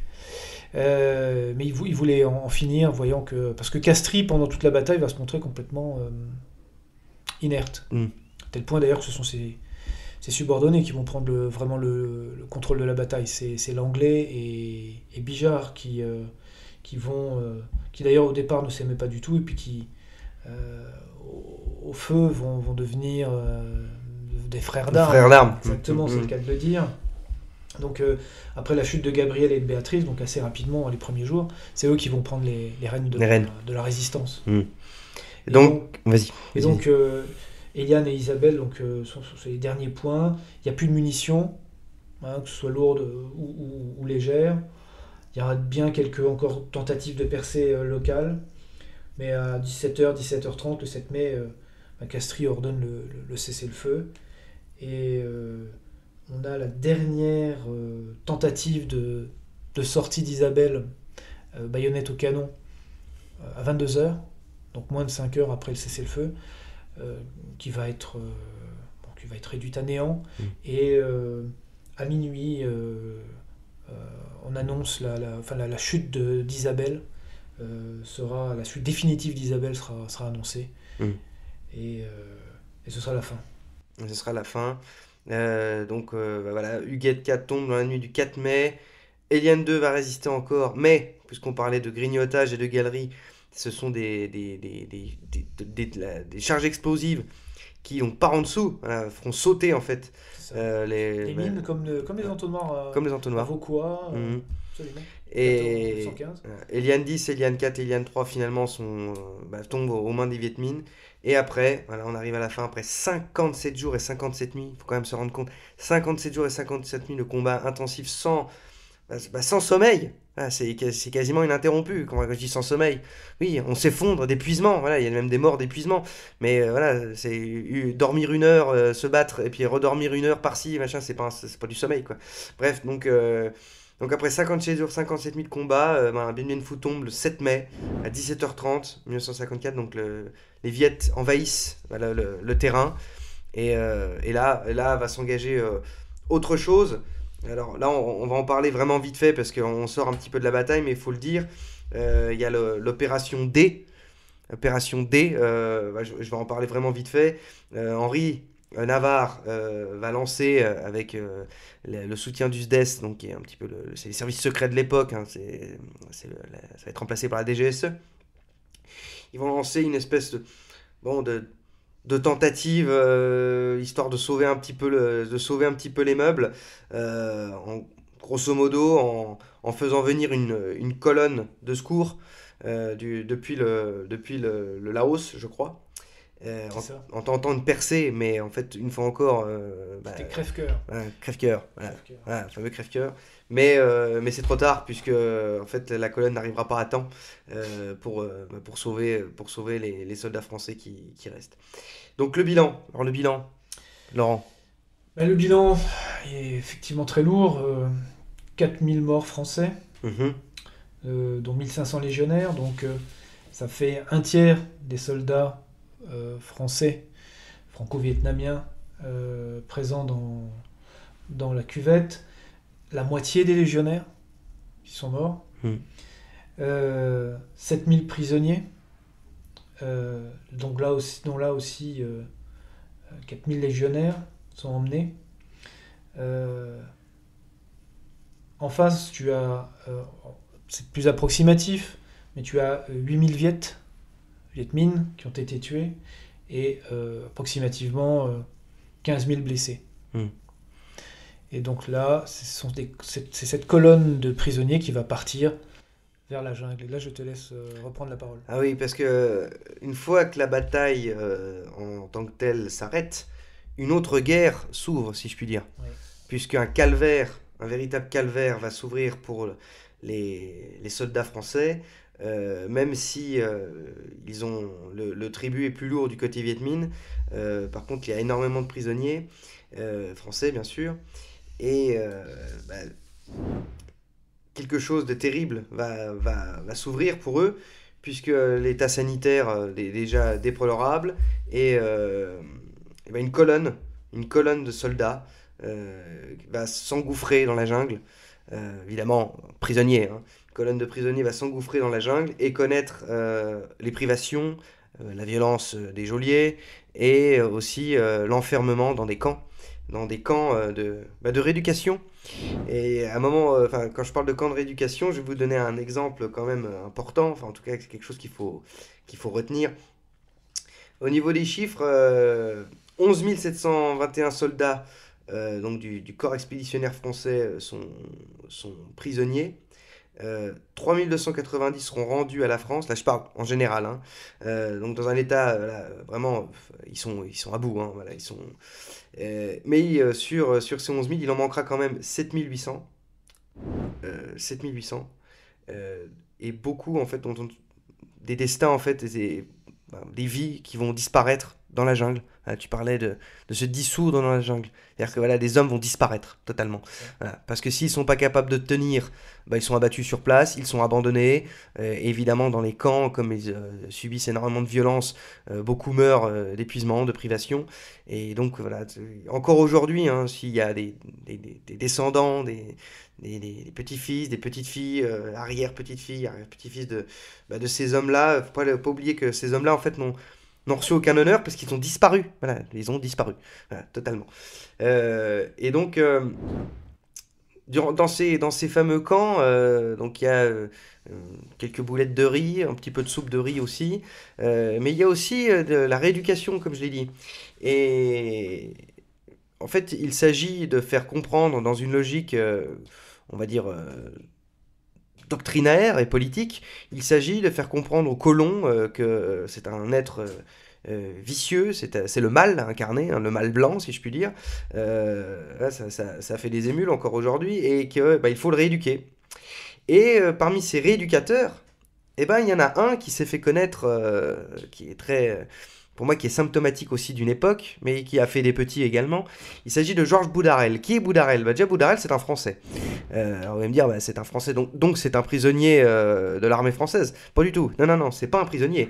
C'est un militant communiste qui va rejoindre les camps, les rangs vietnamiens, va devenir un farouche défenseur de l'indépendance du Vietnam, et va devenir commissaire politique au sein d'un camp qui va rester célèbre, qui est le fameux camp 113, donc un camp particulièrement dur où beaucoup de soldats français, des milliers de soldats français vont disparaître, vont mourir. Et lui, c'est un Français. C'est un Français qui, comme bon militant communiste, va rééduquer ces... oui, c'est des hommes qui auraient dû être ses camarades normalement, mais qui sont ses ennemis idéologiques. Ce fameux Boudarel va vivre au Vietnam pendant quelques années, je crois de 48 à 64, j'avais noté. Et va bénéficier, alors que normalement, il est responsable, enfin, en tout cas coupable de trahison. Haute trahison, coupable de trahison. Et, voilà, pour le moins, hein, sans parler de ce qu'il a pu faire là-bas. Mais il est coupable de haute trahison, et il va bénéficier donc d'une loi d'amnistie qui est votée en 1966. Merci De Gaulle sur ce coup-là. Et il va pouvoir rentrer en France, très tranquillement, et mener une vie d'universitaire. Voilà, il va devenir maître de conférence, je crois. Il va terminer maître de conférence à Paris, et il va pouvoir profiter d'une joyeuse retraite. Bon, même si l'affaire Boudarel, je crois, dans les années début 90, avait fait parler, puisque les anciens, justement, vétérans de ce moment tragique l'ont rattrapé par le callback et lui ont dit, toi, espèce d'enfoiré, on sait qui tu es, quoi. Et donc, plusieurs procès vont lui être intentés, mais loi d'amnistie oblige, il va s'en sortir le cul propre, si je puis dire, et mourir tranquillement dans son lit. Voilà, donc je tenais à parler de ce Timon de salopard, parce que c'est un bon exemple, vous voyez, de ce genre d'individu, c'est un bon exemple. C'est quelqu'un qui a pu, à une époque, militer, quelles que soient ses idées, c'est pas la question, moi je ne juge pas les idées, je juge le comportement et surtout les pouvoir public, à savoir les gens qui, d'un côté, le lundi, envoient des boys à la mort, et le jeudi, accordent une loi d'amnistie aux tortionnaires de ces mêmes boys. Voilà. Pour moi, il y a quelque chose qui va au-delà de l'entendement. Voilà. Il y a quelque chose qui, fondamentalement... voilà, c'est pas logique. Enfin, il y a quelque chose qui moi m'échappe, et voilà, donc je tenais à rappeler en fait le pédigré de ce genre d'individu, et en rappelant aussi que pendant cette guerre, parce qu'il y aura des conséquences, hein, bien sûr, la 4ème République va être très marquée par cette défaite, et comme on l'a dit, c'est le début de la fin de l'empire colonial français, hein, clairement, c'est clairement établi, mais et ça fera encore plus d'émules pendant la guerre d'Algérie, c'est que le Parti communiste français va clairement militer, donc là, Boudarel est un bon exemple, va clairement militer pour l'ennemi, au point que je crois que la CGT elle-même va être responsable de campagnes de sabotage du matériel envoyé là-bas. Voilà. Le PCF et la CGT vont mener... On n'est plus dans l'agite propre, on est carrément, effectivement, dans des actes de sabotage, voire de terrorisme, puisqu'on sait qu'il y a eu notamment un train qui a déraillé dans le nord de la France, me semble-t-il, pour empêcher un convoi, et qu'il y a eu peut-être quelque chose comme 15 ou 16 civils tués dans ce train qui a déraillé. Voilà. Donc là, on n'est plus dans la résistance face aux Allemands. Hein. Ah non. Mais c'est pareil, cette affaire va être mise sous le boisseau par le gouvernement Schuman. Et là, c'est moins à l'honneur de notre compatriote mosellan. Et puis, effectivement, du matériel va être saboté. Les militaires vont devoir être... Je ne pense pas que ce soit le cas des légionnaires ou des parachutistes, mais d'autres militaires à Marseille vont prendre le bateau sous escorte de la police, des gardes mobiles, parce que pour ne pas se faire agresser par les nervis de la CGT, Docker et autres. Je me répète, j'imagine difficilement un légionnaire ou un gars de Bijar se laisser faire. Se laisser faire, oui, ça c'est une évidence. Oui. Mais les autres, effectivement, étaient encadrés pour pouvoir monter sur le bateau. Et rappelons quand même que dans les années 50, même si aujourd'hui c'est un reliquat du XXe siècle, mais dans les années 50, le premier parti de France, c'est le Parti communiste. Absolument. Donc c'est quand même le plus puissant. Donc il faut s'imaginer l'impact idéologico-politique de tout ça. Ouais, on aurait très bien pu avoir effectivement Maurice Thorez au pouvoir fin des années 40. C'est tout à fait envisageable. Voilà. Ouais. Et donc on arrive vers la fin, chers auditeurs, mais ça, je tenais aussi à en parler, puisqu'on l'a dit en début d'émission, donc les Américains ont aidé, c'est sûr, mais ont aidé, alors... Moi, en tout cas, ce que je retiens, c'était que Eisenhower, qui était président de l'époque, était un farouche anticolonialiste. C'est toujours rigolo, par les Américains, quand on parle anticolonialisme d'ailleurs. C'est vrai. Donc très anticolonialiste, et surtout, vous voyez, même si l'Amérique a aidé, ça on l'a dit, mais vous voyez quand même d'un mauvais œil cette présence française en Extrême-Orient, qu'est-ce que c'est que cette espèce d'Indochine. Donc, et il a lui-même dit qu'il n'y avait pas de victoire possible de l'homme blanc dans cette région. De la part d'un président américain Oui, c'est annonciateur. Voilà, il aurait dû normalement, enfin ses successeurs auraient dû méditer sur cette phrase pleine de sagesse. Bon, pas de bol, ils n'ont pas médité. Et surtout, nos chers amis anglais. Ah, cela, il faut quand même en parler parce que beaucoup sont très admirateurs des Anglais. Hein. On peut être admirateur de son ennemi farouche quand on se prétend un nationaliste français ou que sais-je. Pourquoi pas, hein. Mais rappelez juste une phrase de ce cher Churchill qui avait dit à l'ambassadeur de France Massigli à l'époque, la matinée donc, du 27 avril, alors que l'ambassadeur français vient demander secours en disant voilà, les soldats français sont dans la panade, on est dans la merde, nos soldats tombent, il faut que vous êtes nos alliés, il faut nous aider. Et à ceci, Churchill a répondu: ne comptez pas sur moi, j'ai subi Singapour, Hong Kong, Tobruk, les Français subiront Dien Bien Phu. Voilà, rappelez quand même que, comme le dit l'adage dans Le Parrain, garde tes amis près de toi et tes ennemis encore plus près. Donc, faut jamais oublier ça. Voilà, moi je trouve que c'est peut-être anecdotique, mais ça me paraît important de le rappeler. Dernier mot, peut-être sur la bataille, Laurent, qu'est-ce qu'on pourrait dire finalement en grand résumé, dans les grandes lignes, sur Dien Bien Phu, qu'on n'a pas encore dit. Il faut déjà dire que tout cela se termine par les accords de Genève, le 21 juillet 1954. Qui donc entérine la fin de la présence française en Indochine, suivi le 10 septembre 1954 de l'entrée du Viet Minh à Hanoï, la partition du pays entre Vietnam du Sud, Vietnam du Nord, qui débouchera 10 ans plus tard sur la deuxième guerre du Vietnam, avec cette fois-ci les Américains. J'ajouterais que si les Américains, effectivement, ne voyaient pas nécessairement d'un bon œil la présence française en Indochine par réflexe anticolonialiste, les mêmes Américains étaient pour partie donc favorables au maintien d'un Vietnam sous plus ou moins tutelle française à partir du moment où il s'agissait de lutter contre le communisme. Voilà. Donc il y avait d'un côté l'anticolonialisme et de l'autre côté il y avait le danger communiste. Ce qui explique d'ailleurs que les Américains ont été sollicités par les Français et pour bombarder très lourdement les abords de Dien Bien Phu, et qu'a même été envisagé dans les dernières semaines l'usage de la bombe atomique. On était dans les débuts de ce qu'on appelait la bombe nucléaire tactique, c'est-à-dire des bombinettes. Cela a capoté parce que Dulles était favorable, la CIA y était favorable, un certain nombre de généraux américains y étaient favorables, d'autres moins.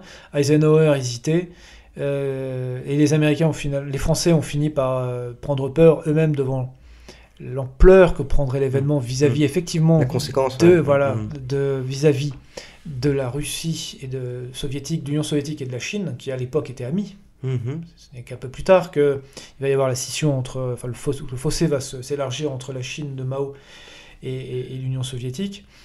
Les Américains vont demander d'abord, Eisenhower effectivement va demander l'avis du Congrès, qui va lui dire que jamais le Congrès n'accepterait une telle prise de participation américaine au conflit français, franco-vietnamien. Et c'est là que les Américains vont se tourner vers les Anglais, justement. Voilà. Parce que ils disent, bon, on va faire ça, mais il faut qu'on sollicite nos alliés. Et les Anglais, qui effectivement étaient sortis très différemment des Français de leur colonisation, par le Commonwealth, qui s'était fait foutre dehors, finalement, en 1947, de l'Inde, on peut penser que... ils n'avaient pas nécessairement envie, effectivement, que les Français se maintiennent davantage, d'autant plus que les Anglais voyaient leurs avantages commerciaux aussi. Et ils voyaient qu'il fallait maintenant passer la main et entendre une nouvelle vers cette région pour continuer à faire des affaires. Oui. Je terminerai aussi peut-être en disant que, ça c'est intéressant, Jules Roy, en 62 ou 63, rencontre Giap. Et Giap Roy lui dit, on aurait quand même pu la gagner cette bataille, si on avait eu les hommes qu'il fallait. Dien Bien Phu était une aberration tactique, mais malgré tout, on aurait pu tenir. Et Giap lui répond, si vous avez été vaincu, vous l'avez été par vous-même, Dien Bien Phu. c'est Valmy. Et pour finir, à la fin de la fin, parce qu'il faut leur rendre hommage aussi à ces hommes-là, tous les Vietnamiens qui ont combattu avec les Français, on disait tout à l'heure, il y a à peu près 30% des soldats faits prisonniers en mai qui étaient morts au mois de septembre, puisque leur emprisonnement a été relativement court, mai-septembre. 72% des soldats qui sont morts, français, sont morts donc dans les camps. Ces fameux camps, oui. Ou lors de marche, d'accord. Donc pas de leurs blessures, pas de suite de leurs blessures, véritablement des traitements qui leur ont été infligés. En parallèle, 90% des Vietnamiens qui ont combattu sous l'uniforme français ont été tués ou disparus. Voilà. Donc là, les Viet Minh se sont bien vengés sur leurs compatriotes, si je puis dire. Voilà. Comme souvent. Guerre civile. Guerre civile. Ouais, comme souvent. Là, on était dans une guerre civile. Oui, clairement. Merci beaucoup Laurent pour ce. Non, c'est pas possible. Si. Non, impossible de terminer cette émission sans recommander à nos amis. On va bien, j'allais venir, t'inquiète pas. Merci beaucoup Laurent pour tout ça. Et à chaque fois, on termine par de la lecture, parce qu'on dit toujours, une vidéo YouTube c'est très très bien, surtout chez nous, mais il faut lire des livres. Alors commence avec la lecture, et moi je terminerai avec mon dada, à savoir le cinéma. Bon, alors lecture. On l'a dit, le Mal jaune, les Centurions de l'Artegui, qui commence justement en Indochine et se termine en Algérie. La bataille de Dien Bien Phu de Jules Roy, qui associe la précision du documentariste et de l'historien à la langue magnifique de l'écrivain, doublé d'ailleurs d'un ancien militaire, et qui est allé sur le terrain très tôt. C'est-à-dire qu'il a visité le champ de bataille, Jules Roy, en 62.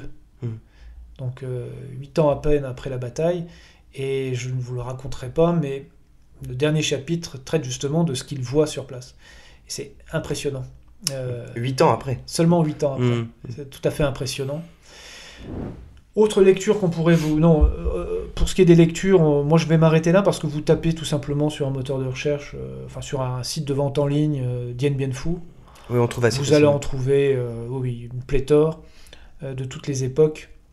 Je pense véritablement, et c'est là que toi tu interviens, c'est un livre pour introduire ta propre intervention. Le film Dien Bien Phu de Schoendorfer a fait l'objet aussi d'un livre écrit par Patrick Chauvel, très grand reporter de guerre lui aussi, formé par Schoendorfer. C'est un livre qui est un magnifique album, c'est le making-of du film, et raconte la bataille, et on le trouve très facilement à des prix vraiment ridicules, dérisoires. Je pense qu'il vaut la peine d'être acquis. Alors il y a ces lectures-là, il y a une lecture quand même qui est pas mal, alors je ne me souviens plus du titre, mais je crois que ce sont les mémoires d'Élie de Saint-Marc, qui mérite d'être lu. Comment il s'appelle déjà ? J'ai oublié le titre, donc Élie de Saint-Marc, tu me corriges, donc, qui est un ancien militaire aussi. Oui, non seulement militaire, résistant, déporté à Dachau. Voilà. Qui va faire l'Indochine, qui va faire l'Algérie, qui, parce qu'il a fait l'Indochine, va être du putsch d'Alger, voilà. Qui va être cassé, qui va être traîné devant les tribunaux. Non, une vie extraordinaire. Et qui sera réhabilité peu de temps avant sa mort, finalement. Exactement. Je ne me rappelle plus du titre du livre. On pourrait aussi d'ailleurs citer toutes les biographies, l'autobiographie et les biographies de Bijard. Et Bijard, évidemment. Les ouvrages d'Erwan Bergo. Voilà. Mais ça, c'est pareil, c'est ce que je dis, ce sont des gros volumes d'histoire militaire. Tout le monde, vous trouvez ça dans n'importe quelle bouquinerie en réalité, parce que ça a eu un succès monstre. Oui. C'est un succès monstre, mais plus personne ne lit ça aujourd'hui. Plus personne ne lit rien. Personne ne lit rien, c'est vrai. Et puis il y a un autre bouquin qui va introduire après le film, enfin les films bien sûr, c'est la 317e section. Donc de Pierre Schoendorfer. Pierre Schoendorfer, reporter de guerre, journaliste, puis après cinéaste, documentariste cinéaste, sur lequel j'ai écrit un petit papier pour une très très bonne revue, on en profite, qui s'appelle Livre Arbitre, si vous connaissez pas. C'était un petit papier, c'était un très bon papier. Merci. Non, mais c'est gentil. Il faut dire les choses aussi. Pas de raison. Et donc une excellente revue qu'on recommande, donc Livre Arbitre, hein, lisez ça, c'est une super revue sur la littérature, la philosophie des idées. Ils ont sorti un dernier numéro sur Tolkien, voilà, on vous recommande. Et donc papier qui après m'a permis sur une radio concurrente, mais amis Radio Courtoisie, de faire une émission de cinéma à propos de Pierre Schoendoerfer, très très grand auteur. Déjà c'est bien écrit, c'est vraiment bien écrit. Et donc la 317e section a servi de base à son film, le fameux film, la 317e section avec Kremer et l'acteur est mort récemment. Jacques Perrin. Pas Francis comme certains le confondent. Ouais, non, c'est pas le même. Et donc voilà, donc là, la 317e section, ce n'est pas Bien Bien Phu en tant que tel, c'est la fameuse section perdue. C'est ce qui va imposer d'ailleurs ça au cinéma, notamment dans le cinéma de guerre. Le fameux scénario de la section perdue dans la jungle, dans le désert ou que sais-je, et qui doit retrouver son chemin dans un territoire hostile. Et donc film sublime, hein, et c'est dans ce film là que vous avez le fameux passage qui va inspirer un certain Francis Ford Coppola, où alors que Kremer, qui est le lieutenant Wilsdorf, je ne me trompe pas, c'est le lieutenant Wilsdorf. Il n'est pas le lieutenant, il est adjudant. Adjudant. Alsacien, voilà. Ancien de la grosse Deutschland. Voilà, adjudant Wilsdorf, alors qu'il s'adresse à un Vietnamien, mais qui est dans l'armée française. Le Vietnamien lui explique en fait pourquoi les Français ne vont pas gagner. Il prend un œuf, il casse l'œuf et il dit voilà, regardez, le blanc s'en va, mais le jaune, lui, reste. Et en fait, c'est cette scène-là qui va inspirer un certain Francis Ford Coppola pour Apocalypse Now. Évidemment, parce que Apocalypse Now c'est la guerre du Vietnam, d'accord, mais dans le Redux, donc dans la nouvelle version, il y a cette scène absolument géniale où une autre, voilà, encore une petite troupe perdue alors qu'ils remontent le fleuve vont tomber, les Américains vont tomber sur cette petite plantation de Français perdus dans le temps. Extraordinaire cette scène. Scène absolument fabuleuse. Apparition dans le brouillard. Voilà, avec une apparition dans le brouillard. En fait, c'est une apparition de jadis. Voilà, c'est un retour, ça remonte dans le temps. Je sais pas trop si c'est des fantômes ou exactement. Où donc ces quelques Français sont là. Alors évidemment, dans Apocalypse Now, ça se passe pendant la guerre du Vietnam, donc c'est des années après tout ce qu'on a pu évoquer aujourd'hui. Voilà. Mais ils sont encore là, ils sont toujours là, et le chef de famille dit au capitaine Hillard, donc qui est l'américain, il dit mais nous sommes chez nous, nous avons tout construit, nous avons lancé pas l'EPCA, l'EVA, etc. Nous avons construit, et ces gens-là, ces Vietnamiens sont notre famille. Voilà, ils mangent à la même table et tout. Vision donc, un peu idyllique tout de même. Vision assez idyllique, mais qui résume bien tout ce qu'on a dit, parce qu'à un moment il dit bien que les officiers français ne se sont pas rendus compte que les Vietnamiens pouvaient monter une artillerie à Bien Bien Phu. Donc voilà, c'est le petit passage dans Apocalypse Now. Les Centurions dont tu as parlé, c'est aussi un film avec Delon, je crois. Delon, Maurice Ronet, voilà, Delon, Maurice Ronet, le duo fantastique. Anthony Quinn. Et Claudia Cardinal, je crois, au top de sa forme, qui ferait bander un mort dans ce film. Si toutes les Algériennes lui ressemblaient. Ah oui, mais là voilà. Pas encore, c'est comme les plantations, c'est une autre époque. Et alors là, tu l'as évoqué, mais ce film, je reviendrai jamais assez dessus. Oui. Bien Bien Phu de Schoendoerfer, qui est dans un film assez récent, qui date de 91. Oui. Film sublime. Regardez ce film. Oui. C'est il faut sauver le soldat Ryan français. Oui. Moi, sans le pathos ridicule. Voilà, sans le pathos, le machin. Et sans aussi la ridiculisation de l'ennemi. Parce que le soldat Ryan, les Allemands sont vraiment ridiculisés. C'est pas le cas du tout de Schoendoerfer, qui a vraiment le respect de l'ennemi. Voilà. Qui est servi par une bande originale qui continue, moi, à me tirer des larmes. Et tu vois, comme quoi, hein, les grands esprits se rencontrent. Voilà, donc, dernier mot sur ce film, Bien Bien Phu de Schoendoerfer. Regardez-le, c'est un film de guerre superbe, très authentique, très bien fait. Vraiment, c'est-à-dire que c'est pas... ce n'est pas de bout de ficelle et 5 crottes de nez. Non, c'est vraiment, vraiment très bien fait. Et tourné au Vietnam. Et tourné sur place. Avec des Vietnamiens. Avec des Vietnamiens. Et les autorités vietnamiennes. Voilà, exactement. C'est très, très authentique. Ça aussi, ça fait Ça fait des frissons. Ça fait des frissons, il y a vraiment des scènes absolument fabuleuses, dont une, je me souviens plus quel acteur le dit, mais alors qu'il s'adresse au reporter, qui est un petit peu le personnage principal du film, qui en fait est Pierre Schoendoerfer, il lui dit, voilà, depuis les croisades, on n'a pas mené une opération telle que celle menée à Bien Bien Phu. Voilà. Et voilà, regardez ce film. Bon, si pour vous les notions d'honneur et d'héroïsme vous parlent un petit peu, vous allez voir à la fin, vous allez chialer. Et justement, on va se quitter en musique, comme on le fait à chaque fois, sur cette musique de Georges Delerue. Il y a aussi Jean-Pax Meffray, on aurait pu aussi en parler, la fameuse chanson de Bien Bien Phu de Jean-Pax Meffray qui est pas mal. Mais on va se quitter quand même sur Delerue. Peut-être la seule chanson potable qu'il ait. Oui, c'est vrai, posée, c'est vrai. hein. C'est vrai, mais la Bien Bien Phu de Meffray, c'est pas mal. Mais on va se quitter là-dessus. Merci Laurent. Écoutez, merci à toi comme d'habitude. Merci de ta mansuétude. Merci de ta confiance. C'est normal. C'était un peu décousu. Non, c'était très bien. Mais C'était très bien. j'espère qu'on a effectivement rendu hommage aux morts et aux survivants de Dien Bien Phu. Voilà. Ouais, donc comme tu l'as dit, c'était une émission aussi hommage, parce que j'espère que de là où ils sont, les braves qui sont restés doivent malheureusement constater que tout fout le camp, mais il y a encore chez certains d'entre nous cette flamme. Voilà, je tenais vraiment C'est jamais que la flamme du souvenir. Ce n'est que la flamme du souvenir, mais tout de même. Voilà, il faut, comme toute flamme, il faut l'entretenir. Absolument.